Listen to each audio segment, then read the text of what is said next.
Hola currantes, si bien en el anterior informe mensual hablaba de que los fondos indexados se habían estrellado, de que estábamos teniendo unas bajadas considerables, este mes toca hablar de una historia totalmente diferente y de hecho es el mes en que se ha revalorizado más mi cartera de inversión en fondos, como te voy a enseñar al final del vídeo. Vamos a ver qué es lo que ha sucedido, lo más destacado, cómo ha ido afectando a los distintos fondos que tenemos, cuáles han rendido mejor durante este mes y este año y cómo quedaría mi cartera finalmente. Para entender parte de esta revalorización que estamos obteniendo tenemos que irnos a China. Y es que durante la última semana de septiembre anunciaron su estímulo económico más importante desde la pandemia. Una de las principales prioridades es conseguir acabar las promociones inmobiliarias que se dejaron a medias por problemas de solvencia de las distintas promotoras, facilitando el acceso a crédito y de esta manera también dar un impulso a su mercado laboral. Por otro lado, también es muy importante de facilitar el acceso a crédito a las personas que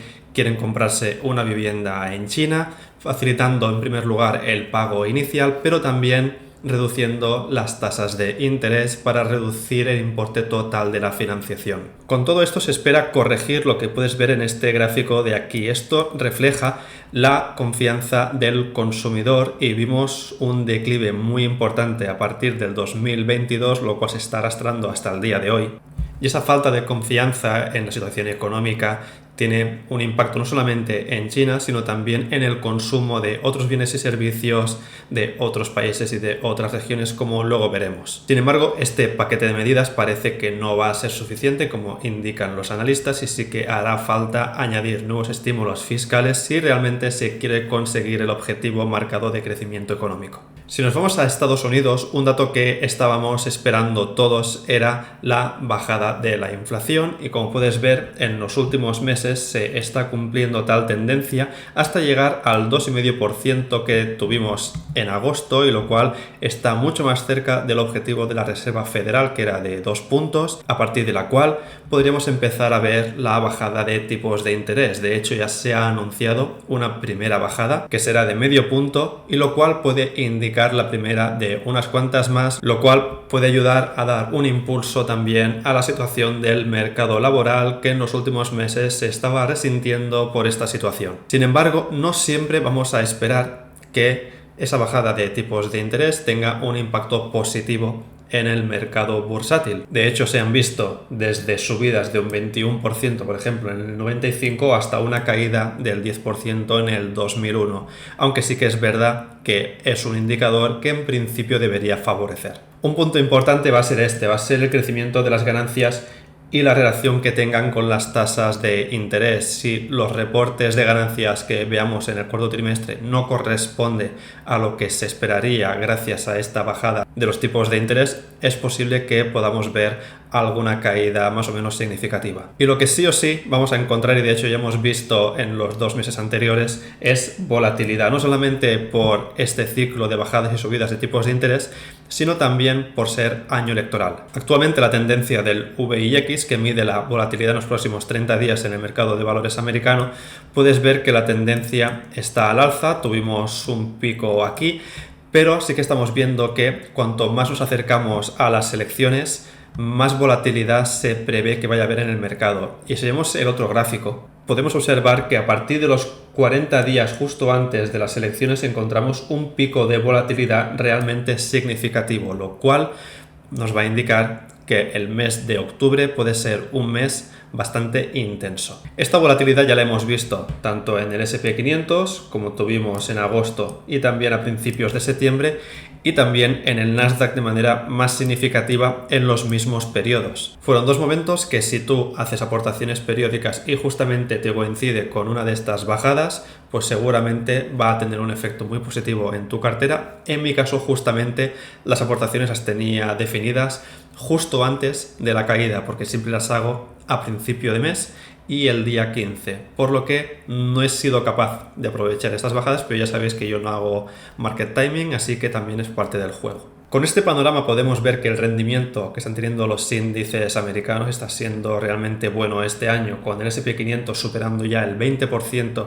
de revalorización este 2024 y tocando también máximos históricos. Luego tendríamos el Nasdaq, que se sitúa justo un pelín por debajo del S&P 500, pero también rozando el 20% de revalorización. Y finalmente tendríamos el indicador del Russell 2000, que aquí tendríamos las small caps con también un 10% de ganancia. Y no solamente en Estados Unidos estamos tocando máximos, también en Europa. Y como veíamos anteriormente, China, como os decía, tiene un impacto no solamente en su propia economía o la economía de Asia, sino también en las distintas bolsas mundiales. Y en Europa también tiene un peso considerable, ya que nos encontramos con acciones de lujo, como por ejemplo tendríamos Louis Vuitton y Hermes Internacional, que gracias a ese paquete de estímulos han vivido unas jornadas realmente positivas, ya que el mercado chino es uno de los mercados más importantes para estas empresas. Hemos visto como Louis Vuitton se ha revalorizado casi un 4%, un 3,7%, Hermes un 4,4% y Christian Dior un 3,4% y finalmente Kering con un 4,6%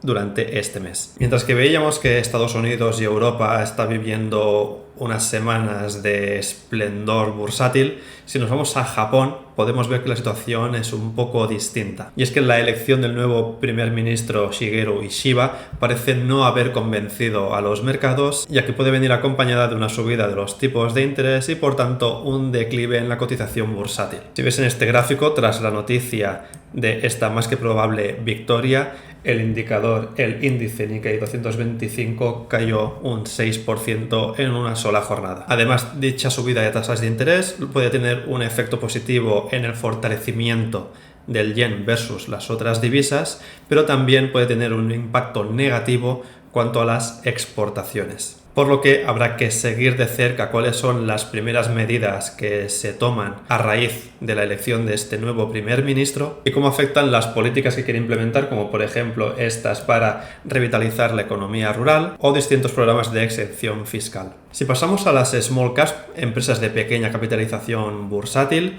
aquí solamente os quería enseñar un gráfico donde comparamos. Este sería el fondo que yo tengo, que es el Vanguard Global Small Cap, y este sería el True Value Small Caps, que ya hice un vídeo haciendo una review de este fondo, que es de gestión activa, y que me gusta enseñar esto porque podéis ver que estos fondos, por ahora, parece que no acaban de superar a lo que sería el índice de referencia o al fondo indexado que estaría ligado a ese índice de referencia, y ya son más de 4 años desde que se lanzó y podemos ver que todavía hay una diferencia bastante significativa entre ambos fondos. Antes de ver ya la comparación final de todos los rendimientos bursátiles, vamos al oro. El oro es uno de los grandes beneficiados por la bajada de tipos de interés, tanto en euros como también, sobre todo ahora, en dólares. Como puedes ver aquí, la cotización del dólar que está en caída libre.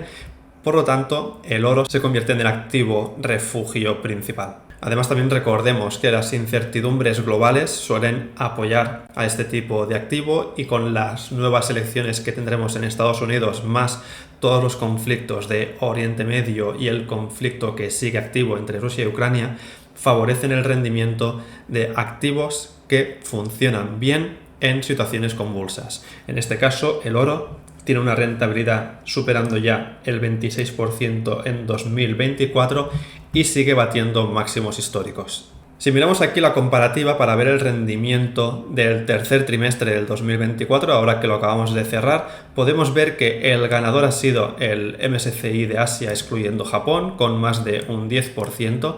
Luego tendríamos economías emergentes con un 8,9% y finalmente aquí tendríamos el S&P 500 con un 5,9%. En negativo tenemos aquí que sigue Japón con un menos 4,9%. Encontramos pues este año el S&P 500 con más de un 22% de rentabilidad en lo que llamamos de 2024, un 21,5% lo que sería el MSCI Asia excluyendo Japón, y finalmente economías emergentes con un 17,2%. Un año, por lo tanto, que está yendo muy bien en renta variable, y ahora vamos a ver cómo se refleja eso en mi propia cartera. Pero antes, si te gusta este tipo de contenido, como siempre, te pido por favor que me dejes un like y que te suscribas para no perderte este resumen mensual que voy haciendo para informarte de cómo van rindiendo estos fondos de inversión y los índices que intentan replicar. Empezaremos con los ETFs, que los tengo en Scalable Capital, que es este broker, y aquí básicamente lo que hago es una aportación mensual, tanto al oro como al Nasdaq. Es una aportación que, como puedes ver, se va repitiendo a principios de cada mes, además sin ningún coste y de manera totalmente automática. De esta manera, según el precio al que esté ese ETF, en este caso el Nasdaq, puedes ver que podemos comprar más participaciones. Por ejemplo, aquí compré 14,46, luego 14,75 porque bajó un poco el precio, bajó la cotización, así que me benefició, pero luego ha subido aquí y entonces solamente he podido comprar 14,61 participaciones del ETF del Nasdaq. Es un broker que para este tipo de aportaciones, para este tipo de productos, realmente me funciona bien y cada mes vamos a ir viendo si el dinero va creciendo poquito a poquito. Abajo te dejo el enlace por si quieres ver más sobre este broker. Aquí tenemos la captura que hice justamente el día 1 de octubre para acabar de cerrar bien el mes y puedes ver, esto es la currente cartera, que se ha revalorizado 247 euros desde que iniciamos este plan de inversión, lo cual representa, si comparamos con agosto, en agosto estaba a menos 113%, lo que decíamos de la volatilidad, por lo cual estamos viendo cómo ahora realmente ha tenido un impulso bastante significativo, pasando de un menos 2,36 a un 5,15%. Si miramos en el último mes, el oro se ha revalorizado casi un 5%, mientras que el Nasdaq ha subido casi un 2%. Por lo tanto, el oro actualmente de este ETF estaría a 229 euros la participación, mientras que yo he comprado a 210. Por tanto, tenemos una revalorización positiva. Y cuanto al Nasdaq, lo mismo. Yo he comprado a un precio medio de 40 euros cada participación de este ETF, mientras que ahora estaría a 41,57. A pesar de esto, de que estemos en positivo, no significa que yo esté ganando dinero. Recordemos que hasta que no liquidamos posiciones, esto simplemente nos indica el valor actual que tiene nuestra inversión. Pero recordemos que lo importante es el valor que tenga cuando queramos liquidar. Si vamos a la cartera indexada, la cartera que tengo en fondos indexados, podemos ver. Esto es la rentabilidad que teníamos en septiembre, de un 2,6%. Nos dejaba una rentabilidad total de este año de un 14,8%. Si lo pasamos a términos monetarios, a cuánto dinero se ha revalorizado esta cartera, podemos ver que en septiembre subió 1.668 euros, lo cual es el récord de revalorización si ves con todos los otros números. Esto hace que la cartera se haya revalorizado este año casi 5.000 euros. Y si miramos el rendimiento total, nos quedaría un valor total de cartera de 65.854 euros, una rentabilidad obtenida de 7.638, de unas aportaciones de 58.216. Y en términos de rentabilidad nos quedaría, de manera anualizada, ponderado por dinero, un 55% con un 10,5% anualizado. Vemos el cambio desde agosto, que teníamos un más 5.140, a lo que tendríamos actualmente. Finalmente vemos los fondos ganadores de esta cartera indexada, que obviamente por ahora tenemos el S&P 500, luego tendríamos las acciones europeas y finalmente tendríamos las economías emergentes. Aquí es donde tenemos el rendimiento principal. Debajo nos quedaría el rendimiento de la renta fija, que no solamente porque la renta fija pues tenga una rentabilidad menor, sino también porque la cantidad aportada a este vehículo de inversión es muy inferior a lo que hacemos en renta variable con esta cartera, donde tengo 90% en renta variable y 10% en renta fija. Esto nos dejaría con el siguiente gráfico, donde podéis ver la distribución de cada uno de los fondos, y lo que nos interesa es el rendimiento de economías emergentes. Ha subido este mes un 1% en declive de lo que sería la renta fija total. Os recuerdo que la inversión que hago en fondos indexados es parte de la cartera global que tengo, donde ya te he ido explicando en otros vídeos cómo está formada, y sería esta parte de aquí, que actualmente lo que estamos haciendo es aumentarla para que llegue a tener el mismo valor que el inmueble que tenemos alquilado, gracias a las aportaciones que hacemos más los rendimientos que obtengamos del crowdlending y del crowdfunding. Poco a poco vamos a ir equilibrando esta cartera. Si te ha gustado, te ha parecido útil, como te decía, te agradecería muchísimo un like y algún comentario para que me expliques cómo ves la situación económica actual y cómo lo ves reflejado en tus inversiones. Nos seguimos viendo en Twitter, en la newsletter y siempre aquí en YouTube. Un saludo, curantes.